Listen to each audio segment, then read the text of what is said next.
as we begin a new lesson in our study about heart diseases and their cure. We're on chapter and lesson number 9, overcoming worry.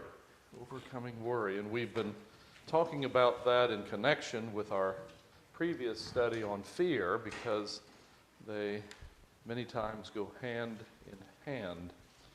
And so we sort of continuing this overall thought that deals with worry and fear and what it can do to our lives and our relationship with God. And so we'll begin that in just a moment. Bow your heads with us as we begin. Heavenly Father, we're thankful and grateful to Thee for all that You do for us. You are great and wonderful and forbearing toward us and forgiving. And we're thankful, Father, for each and every blessing and goodness that You shed upon us. As we begin this study, Father, help us realize the dangers that lie before us, the hurdles that Satan puts in front of us in this present world. And help us, Father, to act as one of Thy children and to be able to have the comfort and joy that You would intend us to have as Your children. Bless those not able to be with us, those recovering from surgeries, those that are in rest care centers, and we pray, Father, that You will watch over them and those who are traveling to be with us this morning. May Your will be done in Jesus' name. Amen. Amen. Good to have those that are visiting with us also. And as we usually do, we take an overview of the lesson itself. He deals with 4 areas, different kinds of worry. He'll deal with the Lord's classic text on worry, Matthew 6, 24 through 34, where 3 times He says, do not worry. Why worry is a sin and how to overcome worry.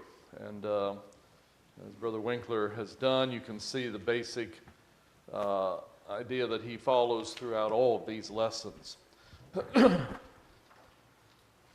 I did find that if I can read my scratches here, the Old English root word from which we get our word worry means literally to strangle.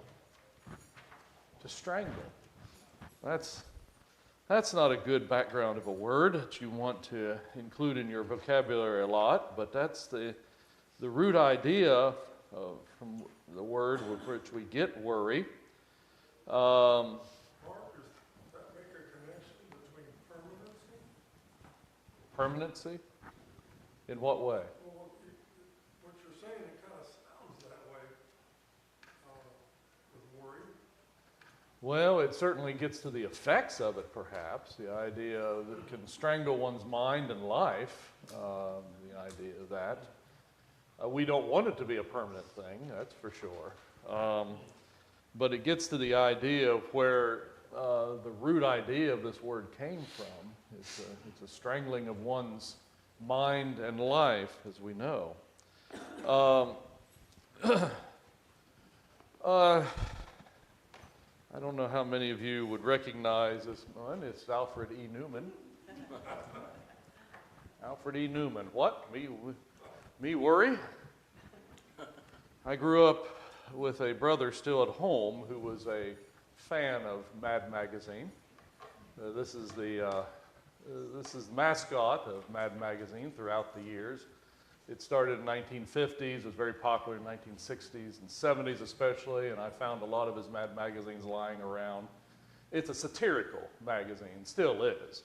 It's a magazine of satire where they satirize politics and sports and whatever's going on. They do satire on it to sometimes show the foolishness, silliness of many things in life.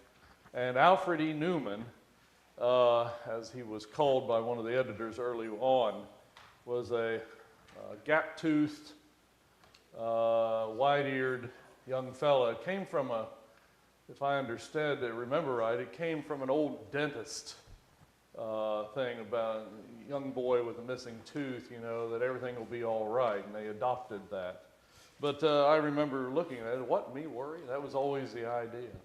And it's the idea of just someone who in life doesn't really care what other people think, just, whatever, that's fine, you can go your way, I can go mine, I'm not going to worry about things in life. Maybe closer to our time, in the 1980s, Bobby McFerrin said, in every life we have some trouble, but when you worry, you make it double. Don't worry, be happy. That was a lyric in his song, Don't Worry, Be Happy. He was a Jamaican man, Jamaican singer, and you can hear it in his accent if you ever listen to that song. If you've never heard it, it's one of Kelly's favorite songs, I remember back in the 80s. Don't worry, be happy. And so he had some things to say about that. It's a very uplifting song and sort of a funny song as he sang along it. But it just shows you that people of the world recognize this matter of worry and so forth. Some quotes that I found online.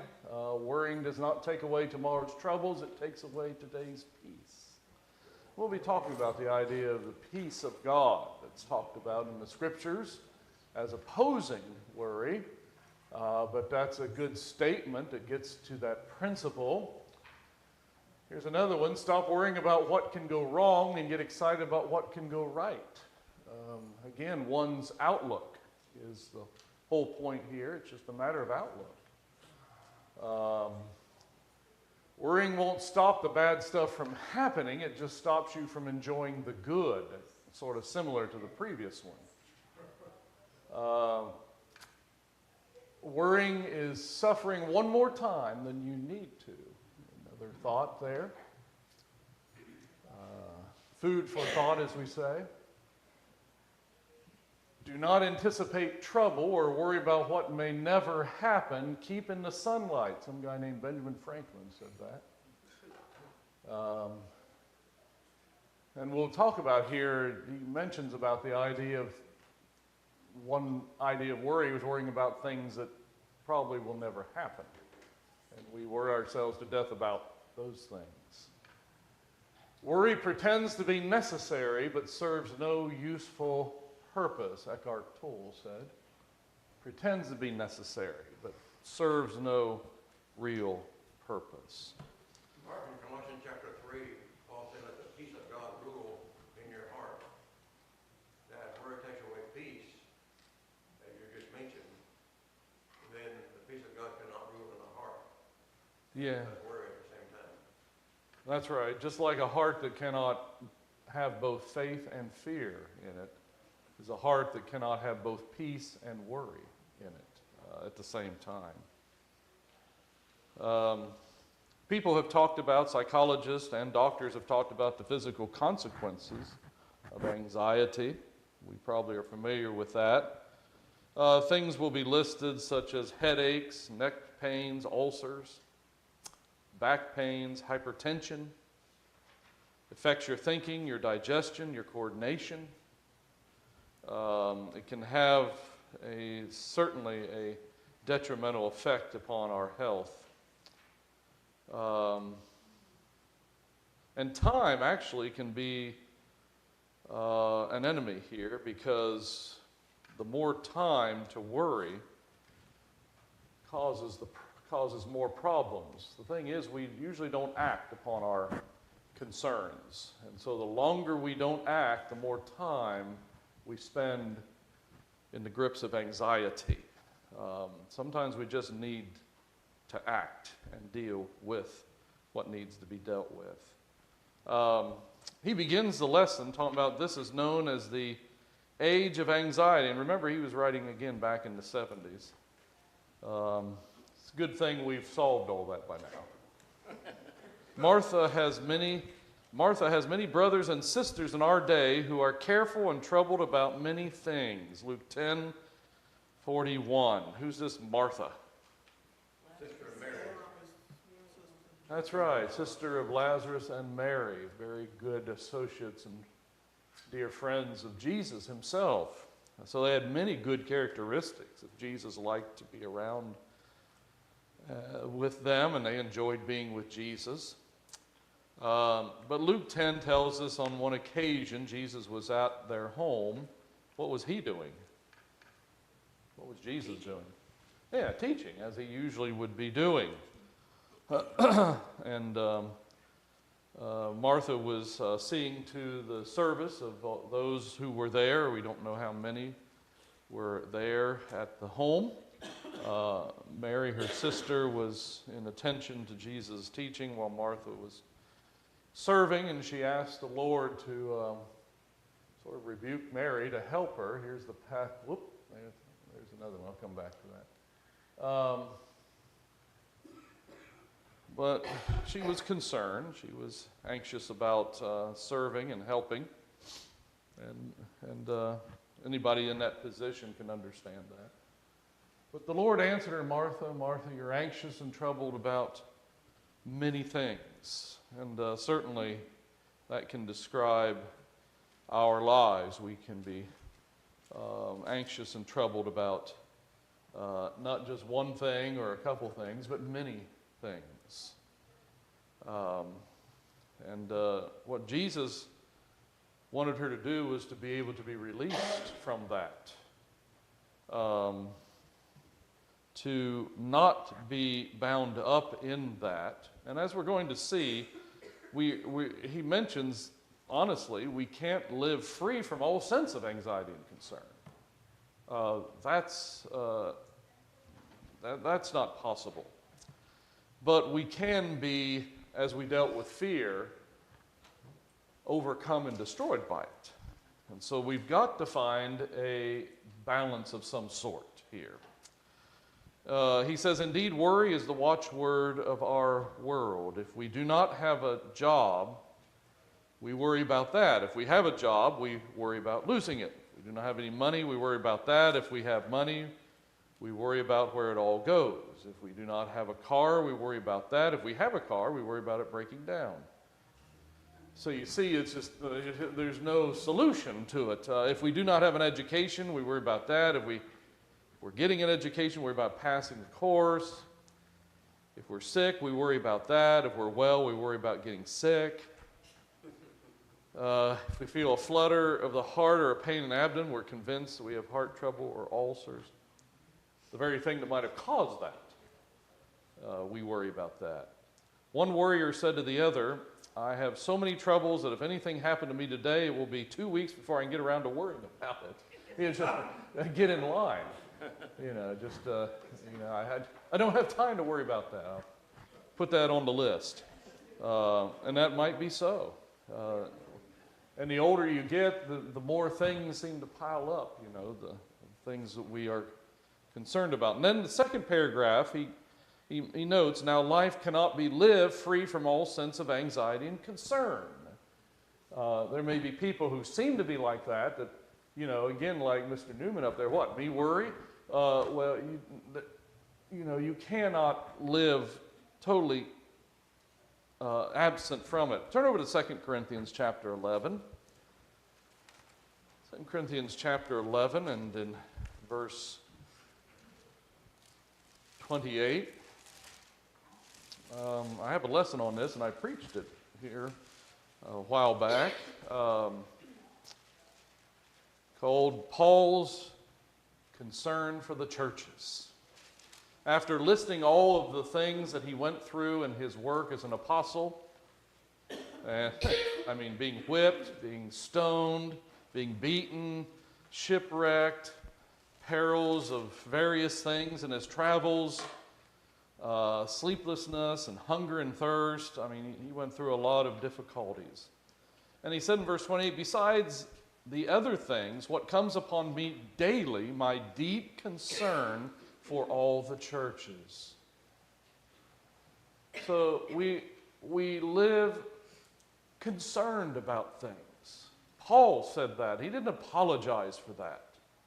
He just said, that's part of my life, is my concern for the churches. You can see in his letters, some of his letters, like to the Galatians, to the Corinthians, and others, that he was concerned about these churches and wrote about things that he was very deeply concerned about, that he wanted them to be concerned about and to deal with, spiritual matters that affected the unity of the congregation, the salvation of souls of those who were in those congregations. And so life, he says, cannot be lived free from all sense of anxiety and concern, nor should it. I'll add that. A person who's unconcerned about anything in life is a person without care about other things and other people. We should be concerned about things in life, certain things. Because Paul was. He didn't say, I don't worry a bit about any of those churches. I don't, what? It'd mean he didn't care. We all care about things in life. Family, jobs, and various other things. We care about those things. We care about doing what's best for those involved in those things that we may also be involved in. We are concerned and care about what's best for those who are involved. If we don't care, that's not a godly attitude either. Was Jesus concerned about people? Very. Certainly he was. He told Kathy? the Thessalonians, we give thanks to God always for all of you, constantly mentioning you in our prayers. Mentioning you in our prayers. He cared about them. And it may have been a mixture of positive things he prayed to the Lord and also concerns, negative things that he felt that they needed the Lord's help with. So there's obvious concerns that we have, and there's nothing wrong with that. But there is a line that we have to be very careful that we do not cross. It's the same way we talked about fear, and that we are careful because there are things in life that we have to be careful about. And so we take care about those things. We prepare. We have, the insurance company is based upon the fear of things that can happen that can be detrimental to ourselves and others. So we make preparations for such things. And there are things that we can become anxious about. So we do what we can to prepare and help the situations that we're in. It's just like taking a test when we were in school. Did you worry about that? Of course you did. Of course I did. We all were concerned about that. But staying up all night like this is not going to help. All I can do is study whatever material that I have for that test the very best that I can. And that's all I can do. But sitting up all night like this, they call it test anxiety, that type of thing. And we all can have that to a certain extent. Some people, it's just debilitating. It's very difficult for them. They'll get physically ill in anticipation of that or other matters. And that's just something each individual has to deal with. But we have to know the line between all the preparation and things that we can do and do that, but beyond what we can do, we cannot let that destroy what good we can do to prepare for any concerns and matters in life that we can do. We can only do so much. Past that, we have to leave it in other hands or ultimately in the hands of God. Because we just do the very best we can, and we're going to have to say if we didn't do the very best we can, well, then we can point to fault. I didn't prepare. But if you did very best you can, then you have to leave it at that and say, that's what I did. That's what I did.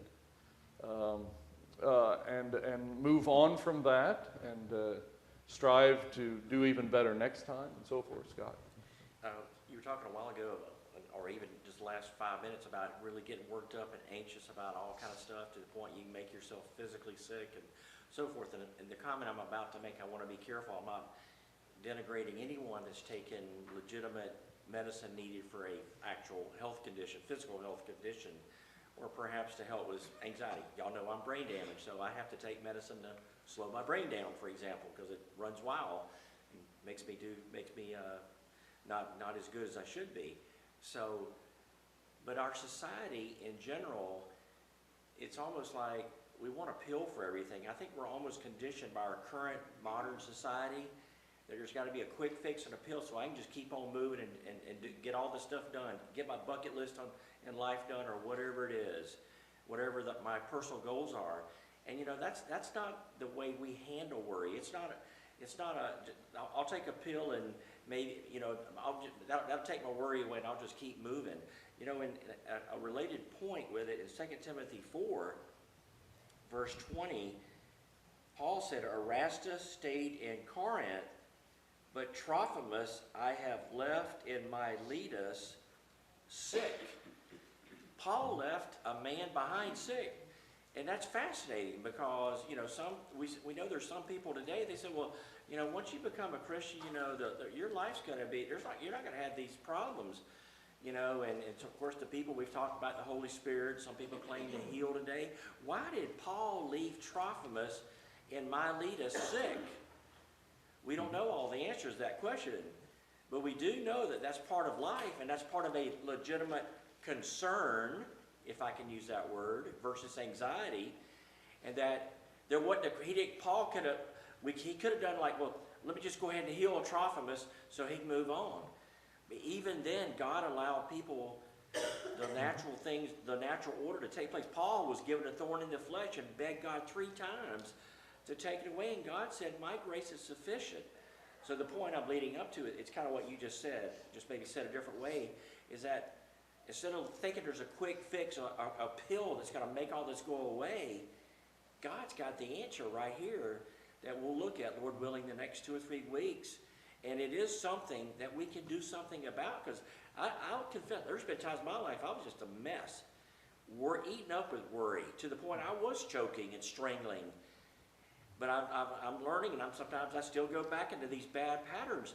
God's word tells us how we can overcome it, and it's right here. It's not a pill. I know, but it's not an overnight fix It's either. not an I mean, overnight you're not fix. going to get that overnight. Yeah. And there's a legitimate area in which sometimes the calming of nerves and things like that, it's legitimate. No, you can't put your entire trust in medicine or things like that, but there is a place that can be helpful, and you know that because it was, you know, it helped you at certain times. But while one is making the transition to understanding more about spirit, how the spirit can calm the body down and mind down, certainly there's a place and a role for those things that can help calm, because there are people who deal with anxiety issues and so forth, and for them to be able to concentrate on those spiritual things, sometimes there has to be sometimes a physical calming of that they cannot of themselves be able to do. And so, no, you can't put your trust that the pill is going to solve it all, but it can have a legitimate place in that. So we understand what you're saying. Another example of that is in Philippians, where Paul talked about Epaphroditus was near unto death. And he said even the brethren of Philippi were distressed about it. But he got well. And that's another thing. They were very concerned about Epaphroditus. So not only did Paul leave sick behind, but he didn't heal Epaphroditus. Epaphroditus was near death, yet Paul did not use the miracles, and that goes to the role of miracles, to make him well. Luckily, he survived. But that distressed them, as much as we would distress any of us for a family member or a friend to be ill. But there's only so much we can do. Again, we have to understand what will help them. Our destroying ourselves over worry will not help them, it will hurt us. It doesn't help them any. What helps them is that we take our cares and concerns to God, and we beg his help in doing that. And that's part of what you're saying too, is that God, we've got to involve God into this. He is the best medicine for the soul. He is the best medicine for the body. Yeah, I hope I didn't say anything bad about No, no. using drugs to hurt anyone's No, feelings. I'm just saying 'Cause there, like I said, I take some myself. there's a legitimate place in that, but people who do not have God feel that that's their only hope, and that isn't. That isn't, and that's the idea. It's not the only hope. And a Christian should understand that. This may be helpful because God provides these things. That's part of his providence. Is sometimes he provides things that man has found to be able to help the body when we are having issues with it. Sickness or mental health or whatever the case may be. God, in his providence, can provide things.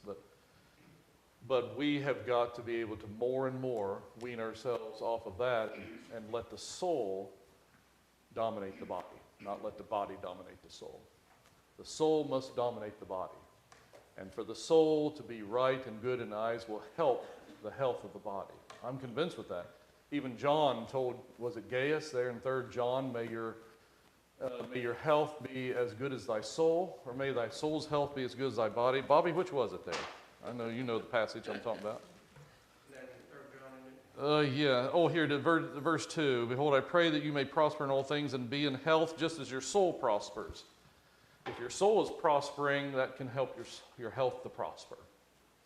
And being right with God is the best medicine of all. There's been studies done to show that people who regularly worship God are overall more healthy people, mentally and physically. Now, that's not to say that you're still not going to deal with health issues. Some health issues are chronic and difficult, but overall, it's very helpful to the health and to the mind to be able to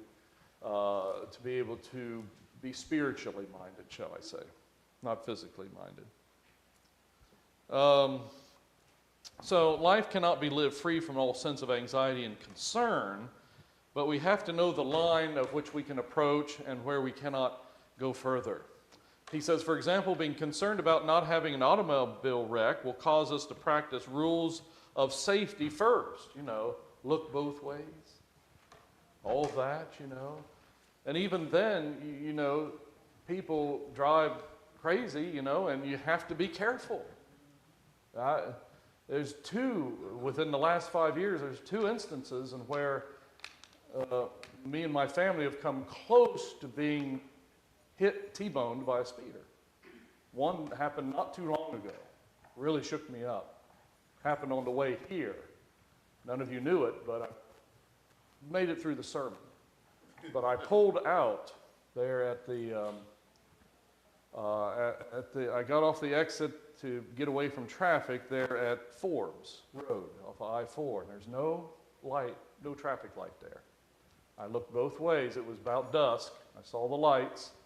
No lights that way. Started pulling out, pickup truck right there. I slammed as hard as I could, and he swerved, nearly fishtailed him. But I do not remember seeing his lights. I don't think he had them on. I did not see him. And if I had gunned it, I would not have been here that Sunday night. It shook us up.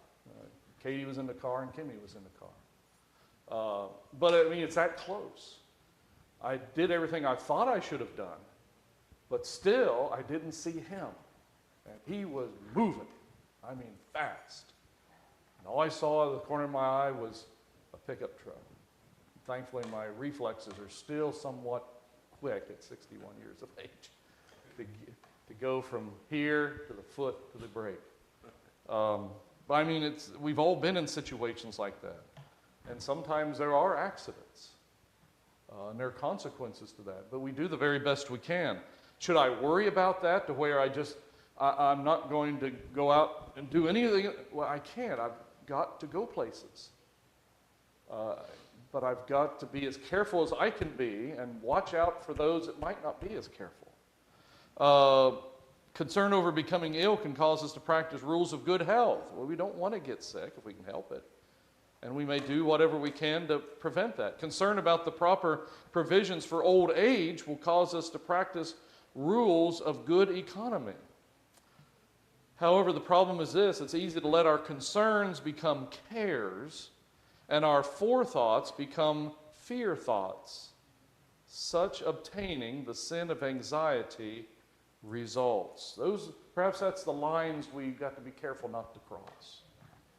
The concerns become constant cares that we cannot get away from, and fear thoughts as our forethoughts that, again, paralyze us. See how fear and worry work together? And it's easy to talk about it, but boy, it can be difficult and challenging to work our lives to not be taken over by these things and paralyzed in life because of fear and worry. Mark, Yes. I don't know when I developed this attitude, years ago, I don't know. Is when I'm asked to pray for something or someone, some situation, and I'll try to get a, good feeling about it, get a good grip on it. And sometimes I'll only pray once, but it's to the Lord. And sometimes I let it go. Now, a lot of people will say, well, you should have been praying about that constantly. I don't know. I look at it as if I pray to the Lord about something, He'll take care of it, no matter what I do. But should I pray more often? Or, you see what I'm saying? I mean, it's like, how many times does He have to hear me pray? Well, it's a personal choice. And I think it depends on the person. Another passage we'll be seeing as we go along is 1 Peter 5. Cast your cares upon Him, for He cares for you. How many times do you cast those cares? Well, it's up to you. If you cast it once and it brings you peace, and you know you've spoken to the Lord, you can move on to other things that you want to talk to Him to. If someone wants to bring that to the Lord many times in a day, many days, that's their choice. It brings peace to them to be able to constantly speak to the Lord. I don't think the Lord cares.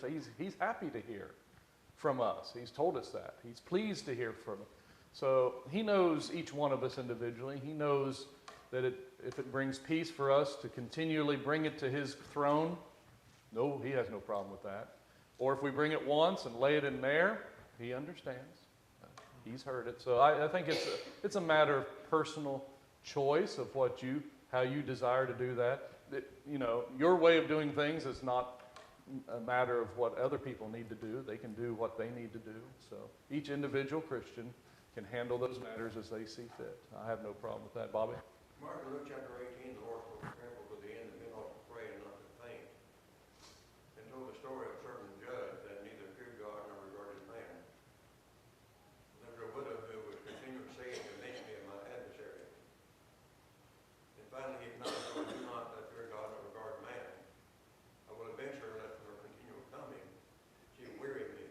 And so the judge, who had no regard whatever for the woman, nonetheless responded to her request because she kept on asking. And he's using an analogy to show we need to keep on asking God. That's right. Luke 18 is where Bobby is referring to in the parable of the persistent widow, or the unjust judge, it's called also. That by her persistent coming, the point can also be made that you may have to wear somebody out who's unjust to get something done, but God's not unjust. So He'll hear you and desire to do so the first time. So you can look at it either way. But we should not fear bringing our desires to God as often as we wish to do so. He's not going to be like the judge and, ignore it until you just tire Him out about it. God hears the first time, He'll hear the second time or the 100th time. It doesn't matter to Him. I had a thought on that and it escaped. I worry about my mind. Like Paul told the Thessalonians, he constantly, or without ceasing, prayed for them. That's right. And we're to pray always without ceasing too, because there's many things, many cares and concerns that we have, and God certainly desires His children to bring those to. If our children have something they're worrying about when they're growing up, wouldn't we want them to bring them to us? And here, let me help you with that. Or hopefully we would not be that, I got enough worries, I don't need you bringing any more to me. No, we would want, let me help you with that. Oh, I was thinking, it's just like, Bobby is just like a child. A child knows, but one comic said, well, the child knows he's going to live longer than you. So he just keeps asking and asking and asking. So, and they know they'll break you down eventually. But, sometimes you may say, well, not right now, not right. But they keep asking, oh, okay. Just to stop them from asking. That's what the unjust judge did. It was just, you just kept asking. But God's not like that. But we can certainly bring it to him as often as possible. He desires to help. He's not sometimes like a reluctant parent who just, well, not right now. No, God's not like that.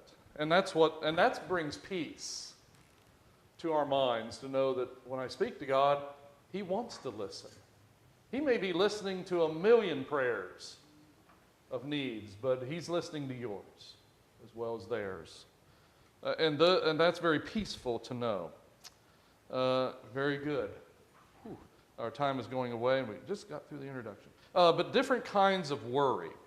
He mentions 3 things here. He mentions that things that have already what? Yeah, we worry about something that's already happened. And he says, how futile. One should never try to saw sawdust. Never heard that before, but that's true. Worrying about the past is like trying to put toothpaste back in the tube. It's done. There's not much you can do about it. Past deeds cannot be undone. Past words cannot be unsaid. Now, we can deal with the effects of that into the present. We can certainly do that. But we can't go back and unsay it, but we can deal with trying to resolve situations. If the past involves sin, obey the conditions of pardon, let God abundantly forgive. Isaiah 55 and verse 7. Did I put that one up here? No. Or did I? Yes, I did. Let the wicked forsake their ways and the unrighteous their thoughts. Let them turn to the Lord, and he will have mercy on them, and to our God, for he will freely pardon. Sins can be forgiven, and then we need to move on. When God forgives you, forgive yourself. Lloyd George, former Prime Minister of England, once said, I have made it a practice of my life always to close the gates behind me. You get his point there? When you go somewhere, close the door, close the gates behind you, and move on. Move on. Don't. Again, we bring it to God. We beg his forgiveness. We trust his word that he will. We move on. Move on. Number 2, people worry over things that will, what? Inevitably happen. Things that are going to happen. Again, he says, how futile. Some people worry about their children marrying. I certainly did. I was concerned about that. What parent isn't? But they're going to get married. They're going to make the choice. I'm not going to make it for them. We don't live in that kind of society. But they will enter into marriage. I mean, here's Hebrews 13. Marriage should be honored by all, and the marriage bed kept pure. Marriages are going to happen. If some children decide not to marry, that's their choice too. As it is appointed unto men once to die, but after this, the judgment. Oh, yeah. That's on the next point. Some people worry about dying, but they will die. Again, futile to worry about something that's going to happen anyway. Why worry about how I'm going to die? I don't know how you can change that. Maybe in one way, maybe in another. We can't always control every situation. Some people worry about growing old. But grow old they must. Well, some don't grow old because things happen. But worrying about it's not going to change it. It happens. He's just saying that things that are inevitably going to happen that you can't stop, quit worrying about it. Because it's going to happen. Just prepare the best for it and deal with it as it happens. It might not be as bad as you thought it was going to be. And maybe that goes to the third one. People worry about things that will happen, never happen. Again, how futile. He says, Mark Twain said, I've worried over a great many things in life, the most of which never happened. And that's true. We can worry every day about, there's a lot of things bad that could happen today. Well, if that's true, you better stay inside. But if you do that, the house might burn down. Okay? You don't know that. Anything could happen.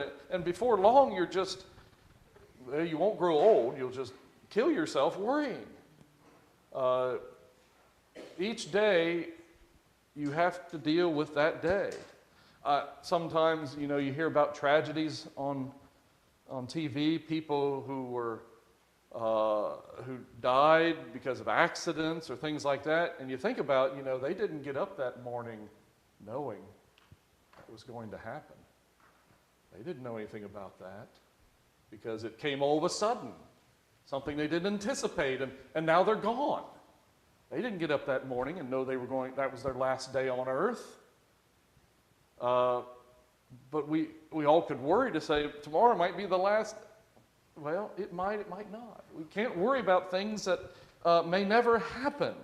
Again, we can torture ourselves, and we've got to be very, very careful about that. When Katie was pregnant with both of her children, there's concerns there, will everything be fine? Will it be good? And all of that.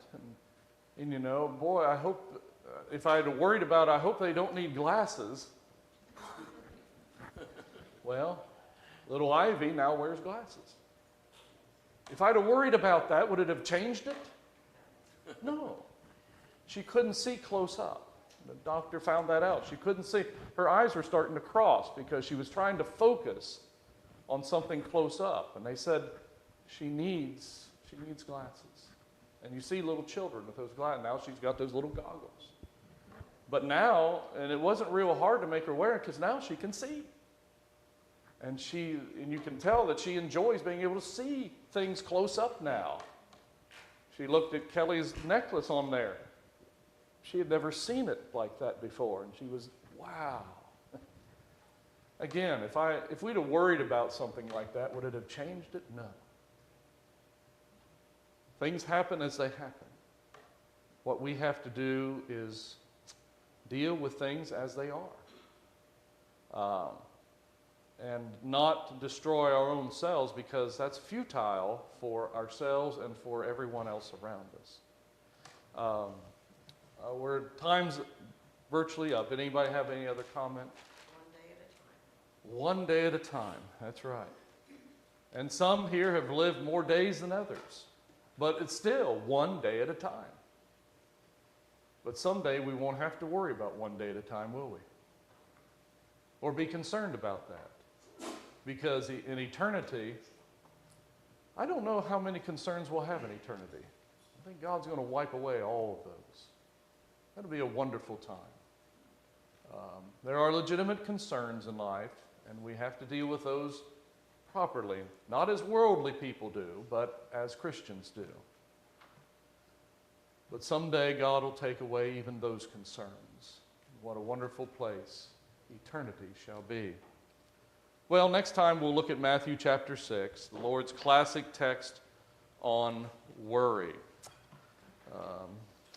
And God knows the best way to look at all this, so Jesus will help us. So that's where we'll start next week, Matthew chapter 6.